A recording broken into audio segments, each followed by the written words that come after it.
Everyone welcome to the सरकारी job channel. जैसा कि आपको पता है सीबीएसई की तरफ से आपकी सुपरिटेंडेंट और जूनियर असिस्टेंट का जो जॉब है उसकी नोटिफिकेशन आउट हो गई है।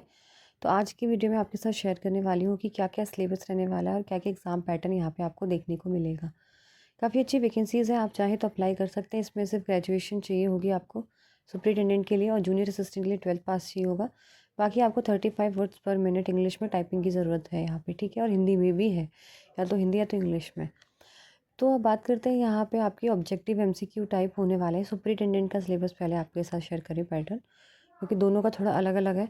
तो सुपरिटेंडेंट के अगर आप पोस्ट के लिए अप्लाई करते हैं तो आपका सबसे पहला एग्ज़ाम होगा एमसीक्यू का, जिसके अंदर 3 घंटे का टाइम आपको दिया जाएगा। पहला पार्ट 1 होगा करंट अफेयर्स और जनरल अवेयरनेस।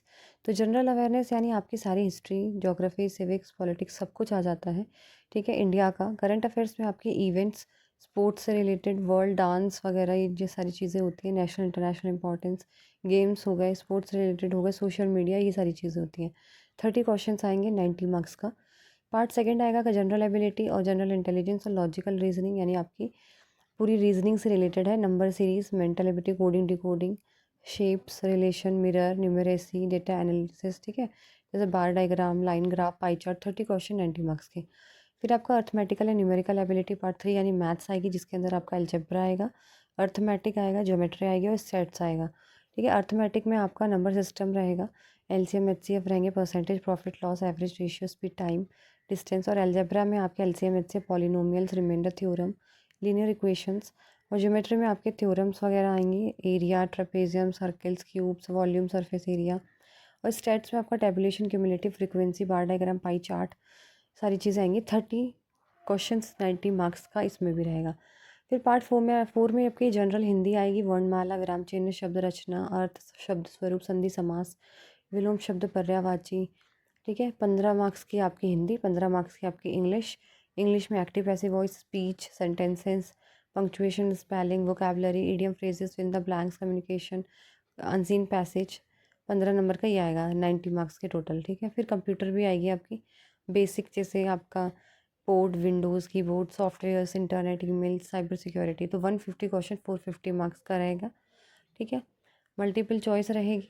बाकी टाइप 2 यहाँ पे भी होगा। यहाँ पे आपको फिर रिटन एग्ज़ाम देना है डिस्क्रिप्टिव का, और आपका एमसीक्यू का टियर 2 का एग्ज़ाम, जिसके अंदर करंट अफेयर्स रहने वाले हैं। 10 क्वेश्चन 30 मार्क्स के ऑब्जेक्टिव रहेंगे, और 4 क्वेश्चन डिस्क्रिप्टिव, मतलब आपको लिखना पड़ेगा रिटन में, 20 मार्क्स के, जिसके अंदर आपका national international issues, sports, awards, latest development, science technology committee, role of world bank, IMF, WTO, trade blocs. फिर आपके हिस्ट्री कल्चर से रिलेटेड आएंगे 4 एमसीक्यूज़, और 4 रिटन आएंगे, 4 एमसीक्यूज़ आएंगे। Ancient medieval period, salient features, landmark of ancient medieval Indian art, freedom struggles, modern India history, ठीक है। फिर इकोनॉमी आएगी, 4 क्वेश्चन एमसीक्यू, 4 डिस्क्रिप्टिव, जिसके अंदर economics, budgeting, physical policies, inflation, agriculture, industries, current status, major economic problem. LPG आएगा आपका, liberalisation, privatisation, globalisation. फिर आपकी ज्योग्राफी से भी आएंगे 4 क्वेश्चन एमसीक्यू और 4 डिस्क्रिप्टिव, जिसके अंदर physical features, division, national resources, climate, minerals, industries, transportation, environmental problems, agriculture, population से रिलेटेड। फिर साइंस से भी रिलेटेड 4 क्वेश्चन एमसीक्यू, 4 क्वेश्चन आपकी descriptive, electronics, computer information, space technology, the human body, food nutrition, biotechnology, characteristics, features of life.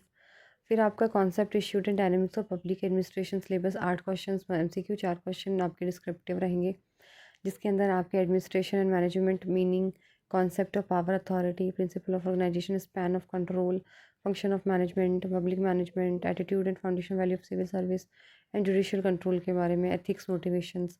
फिर last में आपका रहेगा constitution of India, polity and governance, 8 question MCQ, 4 question descriptive, Indian constitution, fundamental duties, union and state executive, legislative, president, parliament, election commission, okay, CVC, सब चीज़ से related, ठीक है, पंचायती राज। फिर last में इंग्लिश रहेगी, 8 क्वेश्चंस आपके एमसीक्यू और 2 कंप्रेंशंस के रहने वाले हैं। फिर आते हैं जूनियर असिस्टेंट की। जूनियर असिस्टेंट में सिर्फ एक ही एग्ज़ाम होगा, पार्ट 1 टियर 1 होगा, और फिर डायरेक्ट आपका ट्रेड टेस्ट, वो उसके टाइपिंग टेस्ट। इसके अंदर भी सेम वही रहेगा, part 1 general knowledge, current affairs, general awareness, 30 question 90 marks. Part second में रीजनिंग और मैथ रहेगी, 25 क्वेश्चन 75 मार्क्स। पार्ट थर्ड में हिंदी इंग्लिश रहेगी, 25 क्वेश्चन 75 मार्क्स।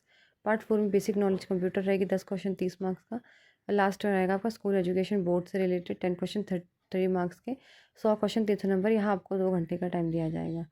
ठीक है, अब बात करते हैं फिर यहाँ पे आपकी इस पूरा लिखा हुआ है कि सीनियर सेकेंडरी के लेवल तक आएगा जूनियर असिस्टेंट का टियर 1 का पेपर, और अगर आप सुपरिटेंडेंट है तो टियर 2 में ग्रेजुएशन का लेवल का आता है। ठीक है, तो ये थी कुछ इंपॉर्टेंट चीज़ जो यहाँ पे मैंने आपको बता दी सिलेबस के बारे में।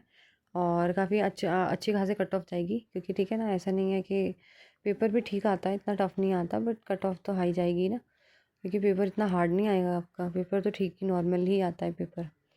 तो चलिए, ये था कुछ इंपॉर्टेंट चीज़ें जो मैंने आपको सिलेबस के बारे में बता दी है। और यहाँ पे अगर लोग बहुत पूछते हैं मुझसे कि नेगेटिव मार्किंग है कि नहीं है, तो यहाँ पे नेगेटिव मार्किंग बिल्कुल है, 1 नंबर आपका नेगेटिव मार्किंग का कटेगा। ठीक है, एवरी इनकरेक्ट आंसर के लिए 1 नंबर कटेगा। चलिए, वीडियो अच्छी लगे तो लाइक एंड शेयर ज़रूर करिए, चैनल को सब्सक्राइब करें।